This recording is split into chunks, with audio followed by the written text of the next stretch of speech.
Bon matin à vous tous. J'espère que vous allez bien de votre côté. Ce matin, c'est un petit peu frisquet. On est mardi le 19 19. janvier 2021. Fait que, on va jaser de prêt privé avec Emmanuel. Mais avant de débuter à jaser avec Emmanuel, je veux juste vous laisser le temps aux gens de rentrer et je vais vous présenter un peu qu'est-ce qui s'en vient avec Imo Facile. Ce soir, on a toute une soirée mensuelle. On a plusieurs sujets et je me permets de faire la tournée ce soir de l'immobilier 2020.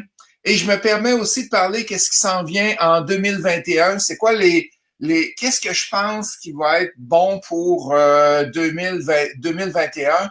Et je vais vous dire un peu qu'est-ce que j'avais prédit en 2020 et qu'est-ce qui s'est passé. Vous allez voir que je me suis pas très trompé. Fait que ce soir, il y a deux façons de fonctionner. Il y a deux choses que vous devez absolument savoir. La première chose, c'est qu'à 19 heures, c'est les conférences. Fait que de 19 heures à 21h30, 22 heures, c'est les conférences, les formations. On a plusieurs sujets intéressants ce soir. Et vous devez vous rendre sur le Facebook Immopreneur. Fait que pour les gens qui ont de l'intérêt, inscrivez-vous au Facebook Immopreneur. C'est le groupe qui a environ 11-12 000 personnes sur ce groupe-là. Fait que vous vous inscrivez et vous êtes capable d'avoir accès à la soirée gratuitement.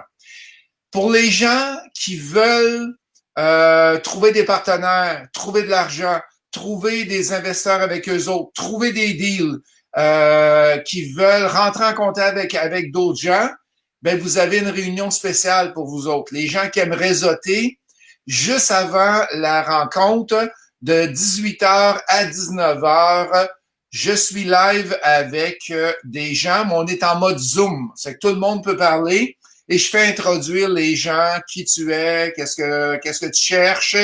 Et il y a plein de connexions qui se font ensemble. C'est tellement beau de voir ça. À un moment de là, 2 mois, il y a un gars qui dit, moi, j'ai de l'argent à investir. J'ai fait de l'argent avec ma compagnie, mais j'ai pas le temps de travailler. J'ai pas le temps de faire les flips, les multis. Il y en a-t-il qui ont des programmes proposés? Hey, tu peux-tu voir que les courriels et les échanges, ça a eu lieu? Fait que de 18h à 19h, je veux avoir au moins 30-40 personnes à soir. Là. 40, d'habitude, on roule à peu près à ça, 30-40. Fait que il fait froid, vous sortez pas dehors, vous restez avec moi ce soir. C'est à 18h. Le 21, jeudi midi, je fais un webinaire gratuit. Et qu'est-ce que je fais dans ce webinaire-là de midi à 1h15 environ?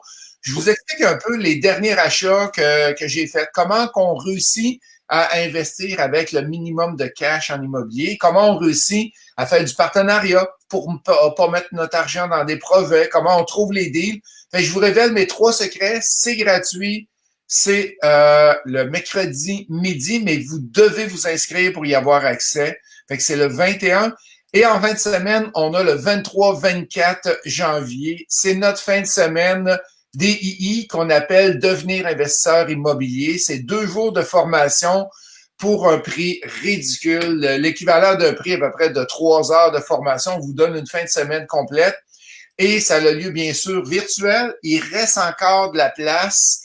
On a une certaine limite qu'on peut parce qu'on offre des consultations privées à travers la fin de semaine. Fait qu'on peut pas se ramasser avec 300 personnes dans une salle. Même si on est en virtuel, ça fonctionne pas. On va manquer de coach pour être capable de donner les consultations. Fait qu'est-ce qu'on fait durant la fin de semaine? Il y a des conférences qui roulent et les gens qui ont besoin d'aide avec un projet ou savent pas c'est quoi leurs objectifs, on les aide, on est capable de passer le faire passer au deuxième niveau. Fait que c'est en fin de semaine que ça a lieu, le 23 et 24 janvier. Si vous allez sur le site imofacile.ca, vous allez pouvoir avoir le lien ou dans le texte d'aujourd'hui, vous l'avez aussi. Et on a un groupe de coaching double qui commence le 30 janvier. C'est un groupe virtuel. Aussitôt qu'on a la chance de retourner en classe, on va pouvoir retourner et les gens qui veulent rester en virtuel vont pouvoir rester en virtuel. Fait qu'on va faire un mélange des deux. Fait que le groupe, c'est un samedi par mois et on commence le 30 janvier. Pour les gens qui veulent débuter en immobilier, c'est la place pour débuter. Fait que, sans plus tarder, je viens de voir qu'il y a plein de gens d'arriver. Evelyne, bon matin. Maïli, Nassima, qui est là aussi. Peva, Shérif, Jérémy, bonjour à vous autres. Emmanuel, on parle de prêt privé aujourd'hui. Comment ça va? Moi, ça va très bien. En fait, je suis de très bonne humeur parce que le hockey, il a recommencé. Bon, Et puis, j'ai pas envie de mettre un sac de poubelle sur ma tête. Les Canadiens, ils vont très bien en ce moment. t'es sûr qu'ils vont bien? Non, non, c'est une joke. Oh oui, oh oui. Fait que, bon, ben, tant mieux. Fait que, toi, je sais que t'es un gros amateur. Tu vas souvent au game ou t'es écoutes plus à la TV? Ben, quand je peux aller au game, j'y vais. Mais c'est sûr, tu sais, je regarde ça depuis que j'ai 7 8 ans. Pratiqué le hockey avant, amateur bien sûr, mais j'adore la game et puis je suis un accro des Canadiens. Et puis, si je suis pas en train de les regarder, je suis en train d'écouter le AM là avec Ah oui! ouais, ouais, je baigne là-dedans, là, j'adore ça. Cool. Et qu'est-ce qui fait que un amateur de hockey devient prêteur privé? Je Ça me pense va que bien entre les deux, là. non, moi, écoute, tu sais, moi, je suis un gars de prêt hypothécaire. J'ai commencé en 2005. OK. Euh, j'ai commencé ma carrière comme courtier hypothécaire. J'étais chez Multiprêt. Puis, je faisais du financement standard, monsieur, madame, tout le monde qui achetait. Puis, bon an, mal an, j'ai commencé à rouler ma bosse là-dedans. J'ai ouvert une agence. Et puis, j'ai géré des courtiers hypothécaires. Et ensuite, je sais pas pourquoi, mais ça a donné comme ça que ma clientèle était plus investisseur que acheteur standard. Donc, il OK. fallait souvent que je trouve du financement créatif pour faire des projets, dont du prêt privé. Mais je trouvais que les produits offerts sur le marché n'étaient pas géniaux pour cette clientèle-là. Et pourquoi? Et Pourquoi, Emmanuel? c'était que le marché du privé traditionnel, ça vise plutôt les gens qui ont des problèmes de crédit, des clients ils sont dans une situation euh, où ils n'arrivent pas à trouver du financement bancaire, alors que ce soit ou le crédit ou je dirais pas que c'est croche, mais il y a beaucoup de privés que de l'argent vient d'un milieu qui est pas très, si tu veux, légal. Alors, faut nettoyer l'argent, ça peut être de ce côté-là. En fait, il y a un super bon article qui est sorti dans la presse ou au Journal de Montréal cette semaine qui parlait justement de ça. J'inviterai les gens à me contacter, j'enverrai le lien où ça discute de ça. Euh, mais c'est ça, c'est que aussi les termes qu'ils offraient, c'était très restrictif. Ça veut dire, pour un flipper, par exemple, quelqu'un qui veut flipper une propriété, c'est très important que tu aies de la flexibilité dans ton produit. Tu ne veux pas avoir un prêt qui est lié pour 12 mois quand tu penses que tu peux accomplir ton projet en 6 mois ou en 3 mois. Alors, la flexibilité, c'était un gros. Les frais dossiers aussi, puis les taux, c'était pas génial. Alors, ce que j'ai fait, c'est que j'ai monté un fonds moi-même pour ça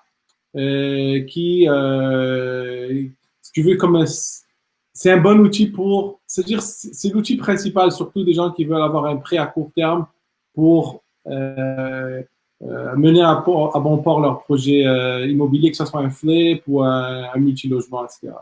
OK. Et ça fait combien de temps que tu es rendu prêteur privé maintenant? Depuis 2014. 2014. OK, parfait. Excellent. Puis aujourd'hui, j'ai demandé à Emmanuel de nous donner des exemples de projets qu'il a fait. Parce que comment mieux comprendre l'utilisation du prêt privé à travers des vrais exemples?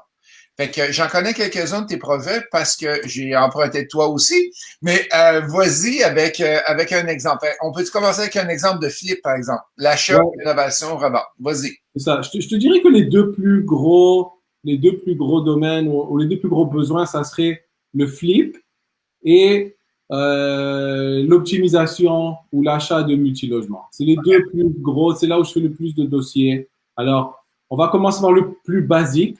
OK? Le plus basique, c'est ça, c'est le flip standard. OK? Alors, la personne qui trouve une propriété à flipper, euh, alors, les raisons pourquoi on a besoin de prêteur privé dans ce sens-là. La première raison, c'est quand quelqu'un fait une offre sur un flip, souvent ce qui arrive, c'est qu'il est en offre multiple. Souvent. OK? Et quand tu es en offre multiple, euh, pour que ton offre soit plus alléchante pour le vendeur, il faut que toi, tu minimises tes conditions de ton offre d'achat le plus possible, ok? Dont le financement. Parce que moi, si je me mets à la place d'un vendeur motivé, que ce soit une succession, que ce soit quelqu'un d'un certain âge qui veut se débarrasser de sa propriété, peu importe. Je veux pas avoir à, c'est-à-dire que on va me conseiller d'aller avec une offre qui est plus solide qu'une autre. C'est ça ce que mon agent va faire ou c'est comme ça que moi je vais réfléchir. Alors, si quelqu'un me vient avec une offre du même prix ou même légèrement moins, mais qui n'y a pas de conditions de financement, alors là, c'est beaucoup plus facile pour moi de la vendre. Je me sens plus en sécurité de le vendre. Donc, si tu veux, tu as un plus avec un prêteur privé parce que lui va être en mesure de prouver qu'on a l'argent pour faire l'acquisition directement. On n'a pas besoin de passer par un délai de 7 jours, 10 jours, comme à la banque, pour aller chercher le financement. OK? Alors, premièrement, c'est le temps. Deuxièmement, c'est l'état de la propriété. Quand tu achètes un flip, on s'entend que la plupart du temps, il faut mettre, il faut reniper la propriété. Ok, c'est très rare qu'on trouve des dossiers où un coup de peinture puis on le vend. Ça arrive, mais plus souvent qu'autrement, il faut refaire une cuisine, ou il faut refaire un toit, ou il faut faire des fenêtres, peu importe. Et ce qui arrive, c'est que si on a un bon dossier de crédit et on peut se qualifier à la banque, ce qui va arriver, c'est qu'elle peut bloquer au niveau de la propriété. Quand elle va aller faire son évaluation, quand elle va envoyer son évaluateur, lui va dire, souvent ce qu'il va dire, c'est que ce n'est pas un bon gage. Ça veut dire qu'il y a trop de travaux à faire, mais nous, on ne veut pas s'embarquer dans ce type de financement. Alors, c'est les deux gros points pour les flips. Pourquoi on ne peut pas aller avec une banque standard? C'est le temps et c'est l'état de la propriété. Donc, ça, c'est en entrée de jeu. Alors, flip standard, on a besoin de faire, on achète une maison autour de 300 000, c'est ce que je vois le plus souvent. Ça peut être à Laval, à Longueuil. Je vais prendre un exemple. Je vais prendre des exemples dans les 6 derniers mois, OK? Alors, on va avoir petite maison à Longueuil. Le vieux Longueuil, c'est très populaire en ce moment. Alors, tu as des bungalows, tu as des split levels qui sont des années 60, des années 70. Et puis, on va faire une offre autour de 300 000. On va faire de l'esthétique à l'intérieur, c'est-à-dire le client va faire la salle de bain, la cuisine, c'est les deux choses les plus importantes. Le plancher, souvent sablé, vernir, refaire, et ensuite revendre. Donc, tu vas avoir un 30 à 60 de réno, et puis il va le revendre 4,50, 4,75. Alors, tu vois, j'ai beaucoup de dossiers comme ça dans le vieux Longueuil ou dans le Chaumédé où c'est le cas. Ça veut dire qu'il y a une rénovation légère et il y a quand même un bon prix de revente quand tu. Est-ce que toi, tu calcules le profit des gens qui vont faire? Est-ce que tu vas aller revérifier leurs calculs? Vas-tu vérifier la maison? Prends l'exemple de n'importe qui, là, Alexandre, Stéphane. Prends-moi un exemple avec les démarches que tu as faites pour aller te rendre jusqu'au bout. Ouais. Alors, dans mon due diligence, très important, c'est que moi, je regarde pas juste la personne qui emprunte de moi, ok? De mon emprunteur. Je regarde beaucoup la propriété. Alors, j'ai mes titres en règle de l'AMF et de l'OASIC, donc j'ai accès à de l'information pour évaluer une propriété selon les comparables vendus. Je vois les titres présents. Donc, je fais une recherche de titres. Je vais regarder mes comparables. Je vais faire un tour sur les lieux. OK? Moi, je fais toujours une visite sur les lieux de la propriété que je vais financer. OK? Alors, une fois qu'on a fait mon approbation avec le prix standard, moi, je dois aller visiter la propriété sur place. OK? Alors, donc, je vais faire un constat des rénovations qu'on m'a proposées versus les rénovations que je pense qu'il faut faire et les coûts. Je vais essayer de les matcher. Et si ça fait du sens, alors c'est bon. OK? Alors, c'est sûr que je vais évaluer l'état de la bâtisse, les rénaux qu'on veut faire, les rénaux qu'on m'a proposés, les comparables à combien que le client il l'achète, combien qu'il le vend. OK? Et alors, je suis comme un autre filtre, si tu veux, pour la faisabilité de son dossier. Si je vois que ça ne tient pas le bout, ben, je vais dire qu'il faut. T'as-tu un exemple de personne que ça tenait pas le bout, que tu peux nous donner, que t'as dit non, que tu as en mémoire? Oui, alors, Vas-y. tous les jours, je dis non. Sors un nom fictif, OK? On va l'appeler Alain maintenant, OK? Ok, on va l'appeler Alain. Alors, tous les jours, je dis des noms. Tous les jours, je dis des noms. Je dis beaucoup plus non que oui, malheureusement. OK. Mais c'est ça. Alors, par exemple, je vois que le prix d'achat versus le prix qu'on peut aller vendre selon les rénaux qu'on doit faire, pas bon. OK? Ça veut dire que durant ma visite, oh, est-ce que tu as oublié que tu sais, il y avait un balcon qui était scrappé, il n'y avait pas le balcon dans mes rénaux. Tu sais, alors, un balcon scrappé, quand je dis un balcon, c'est en arrière. OK? Alors, le patio en bois, là. Ouais, C'est un coup. Je vois une grosse craque, puis il y a de l'infiltration, ça n'a pas été mentionné. Dans les travaux à faire, il y a eu un 1000 pièces pour ça. 1000 pièces, c'est pas pour toutes les fissures. Tu sais, 1000 pièces, c'est pas pour toutes les fissures. Si je vois de la moisissure. Donc, si je vois des fenêtres très, très vieilles, quand tu fais un flip et que tes fenêtres sont très, très vieilles, ils ressortent beaucoup plus une fois que tu as rénové qu'avant. oui, oui. Alors, il faut le compter dans tes affaires. Alors, souvent, ça va être des rénovations qui ont été oubliées quand on se rend là-bas, ou simplement, je vois juste pas le profit qui peut être généré entre le coût d'acquisition et la vente potentielle. Autrement dit, toi, tu fais du coaching pour dire aux gens, hey, embarque pas là-dedans, c'est une perte de temps et une perte d'argent aussi que tu vas faire, là. Oui et non. Il faut s'entendre. C'est que moi, mes prix sont toujours garantis par l'immeuble que les personnes achètent ou d'autres sécurités. Je vais donner mon opinion. Ça m'est arrivé dans le passé de donner mon opinion et puis ça s'est quand même bien passé. Alors, j'ai un exemple pour toi. Moi, j'ai très peur des zones inondables. Okay? J'ai très peur. Je sais pas bien nager et puis l'eau, elle me fait peur. Parce que les dégâts d'eau, ça coûte très cher. Okay? Les dégâts d'eau, ça coûte très cher et les assurances te couvrent pas souvent pour ça. Okay? Alors, j'avais un dossier je pense que c'était à Gatineau, qu'on m'a proposé, client existant, magnifique, fait déjà des dossiers avec, et puis on s'aperçoit que dans le certificat de localisation, je vois qu'il y a une bande riveraine, pas loin, et puis ça empiète sur la propriété. OK?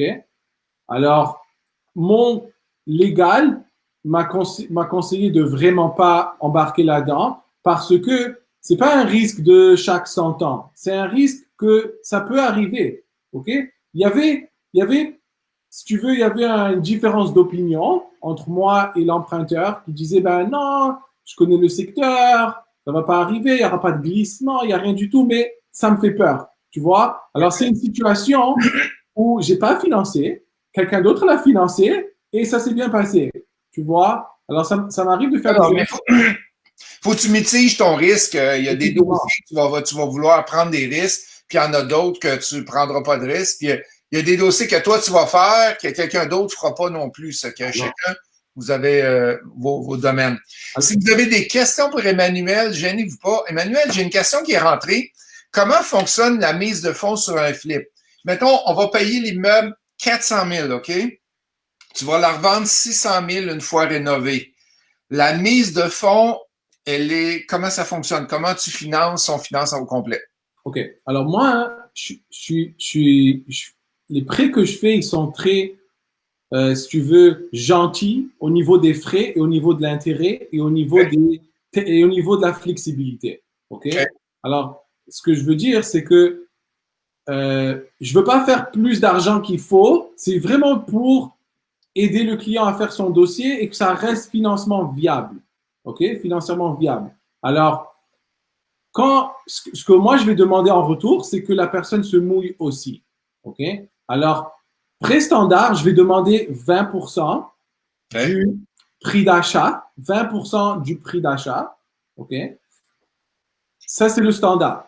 Alors, tu vas avoir un bon taux avec des frais légers, puis 3 mois, tu peux me rembourser. Même des fois, je peux faire ouvert, tu peux me rembourser anytime. Je fais les deux. Maintenant, cette mise de fonds-là, elle peut provenir d'équité sur une autre propriété.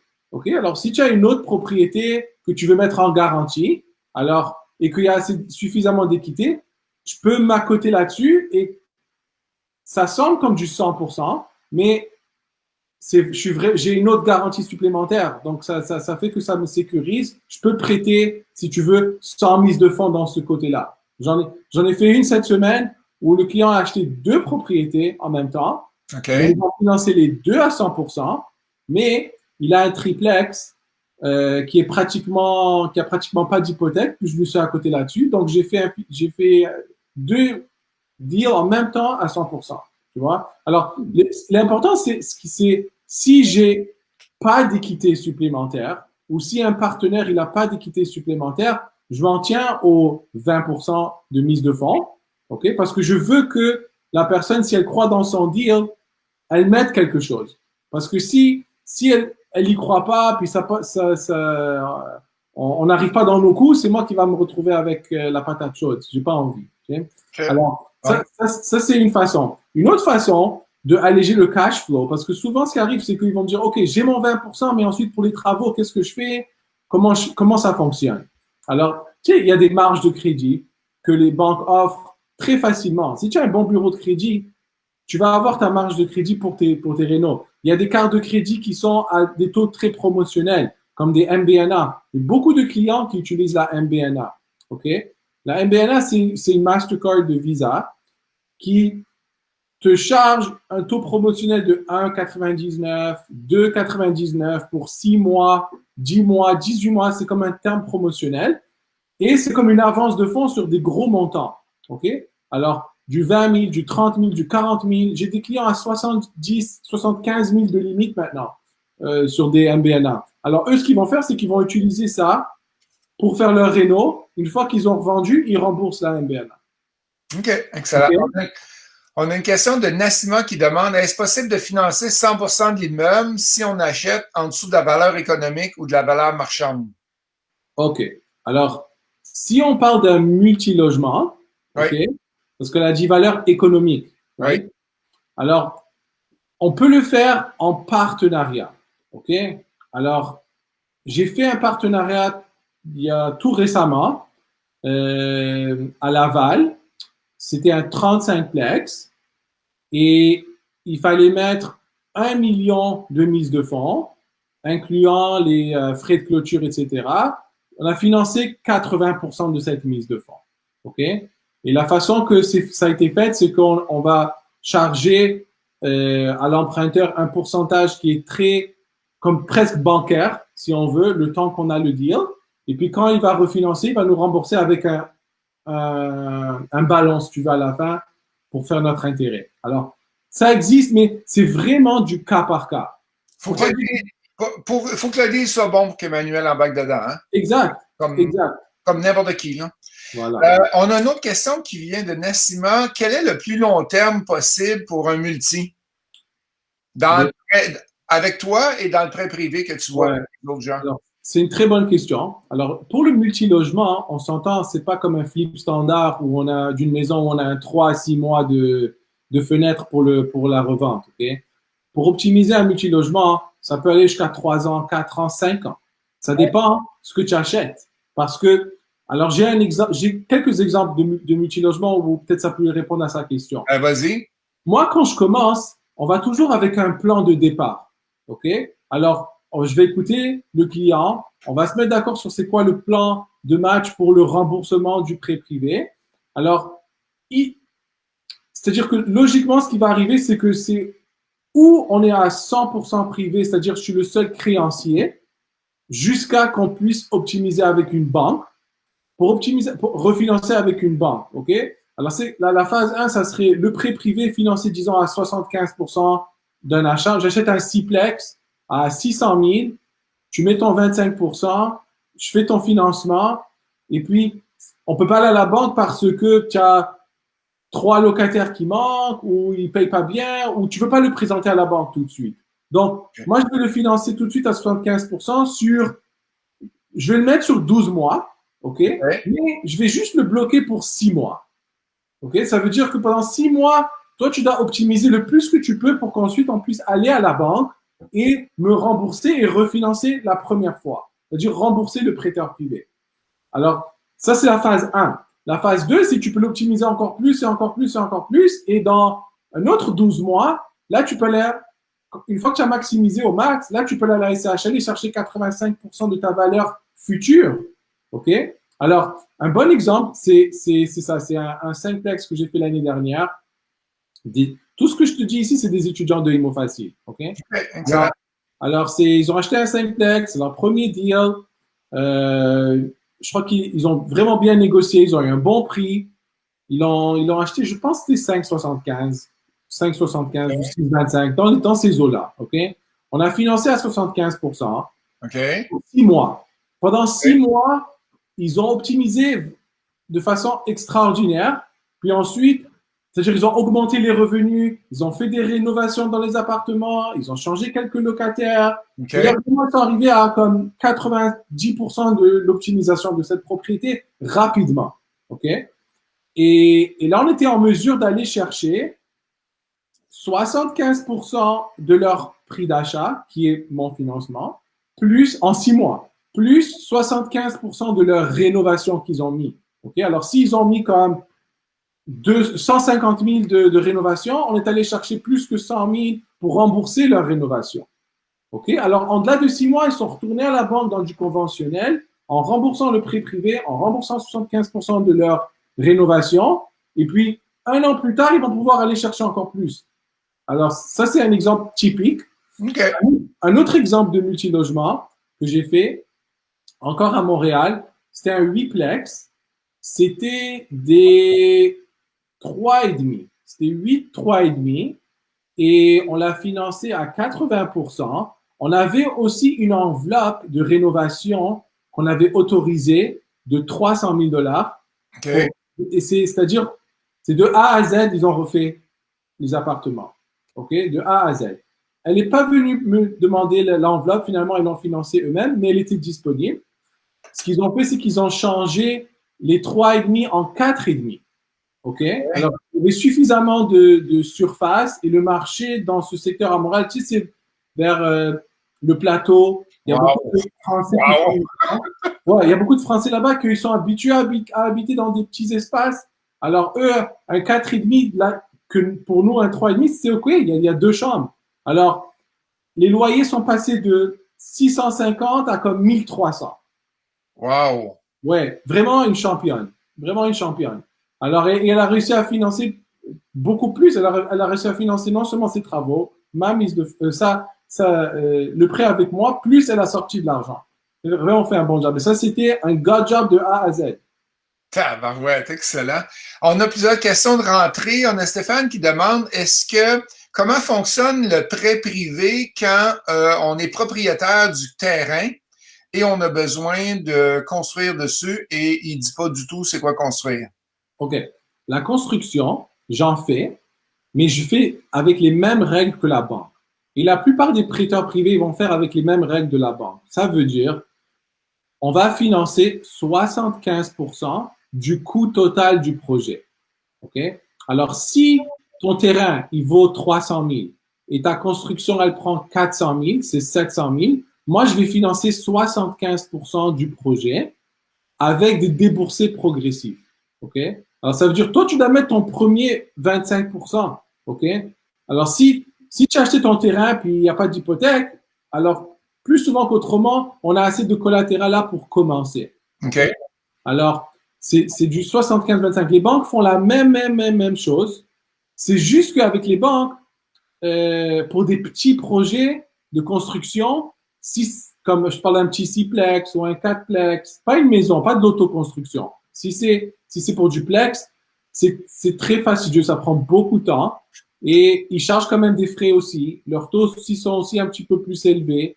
Alors, il n'y a pas tellement d'appétit pour le faire. Alors, je vais en faire du 6plex, du 4plex, du 8plex en construction, mais il faut que tout soit en règle. Il faut que les permis soient là, il faut que le contracteur, ce soit un bon contracteur que tu as choisi, etc. Donc, la règle, c'est 75-25. Et les taux, ça va varier entre 10 et 12% sur du 6 mois. Et on ne charge jamais l'intérêt mensuel dans ce cas-là. Juste à la... C'est où l'intérêt est prépayé à l'avance ou c'est payé à la fin du projet. On a Michel qui nous demande, c'est quoi la région que tu travailles? Est-ce que tu viens jusque dans la ville de Québec? Bien sûr, je prête partout dans la province de Québec. Fait que tu montes à Chibougamau aussi? J'ai jamais fait de prêt à Chibougamau, okay, bon. mais si tu as un projet juste là, je vais le regarder. Okay? Mais j'ai fait comme Val d'Or, j'ai fait Sherbrooke, j'ai fait Trois-Rivières. En général, s'il y a un Tim Horton, je vais faire le prêt là-bas. OK. Voilà. S'il y a un Tim Horton. Moi, je suis avec les Tim Hortons. Voilà, c'est la règle. Si Tim Horton, ils ont fait comme une étude de marketing que ça vaut la peine de mettre un Tim Horton là-bas, je vais prêter là-bas. Okay? C'est sûr que les règles ne vont pas être les mêmes. Okay? Comme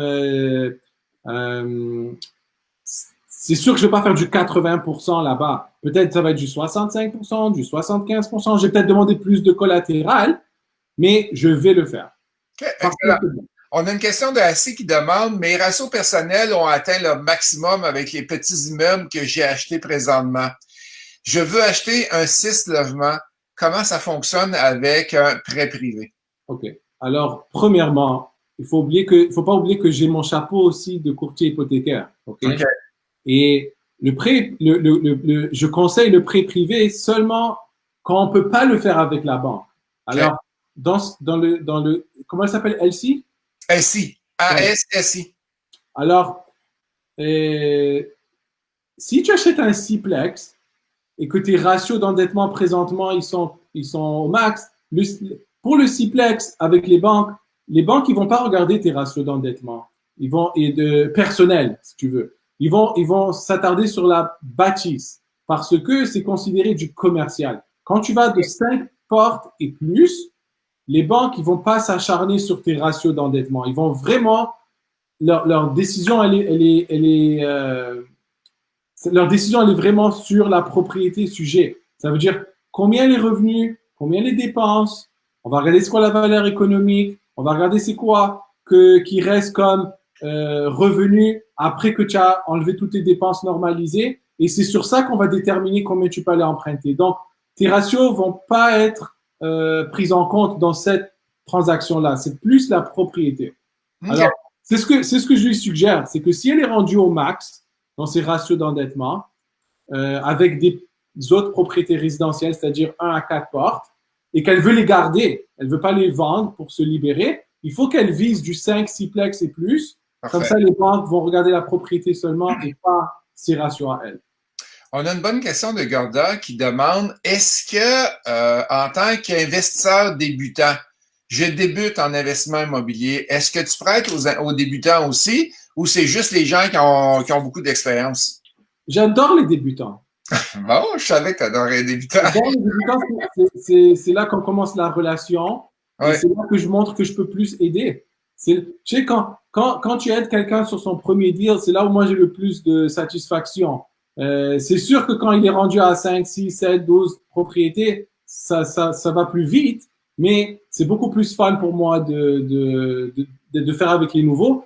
La première chose qu'il faut faire, c'est une préqualification. Moi, je le dis tout le temps, c'est que on va pas mettre la charrue avant les bœufs. La première chose qu'on veut faire, c'est voir, moi, je veux voir qui tu es, qu'est-ce que tu veux faire, c'est quoi tes capacités, puis ensuite, comment est-ce que moi, je peux peut-être t'aiguiller dans la bonne direction pour certains outils, et puis essayer de canaliser tes recherches pour pas que souvent, j'ai eu des clients au début et de Imo Facile où c'était pénible dans le sens que ils avaient un peu la tête un peu partout, ils cherchaient un peu partout, plusieurs agents.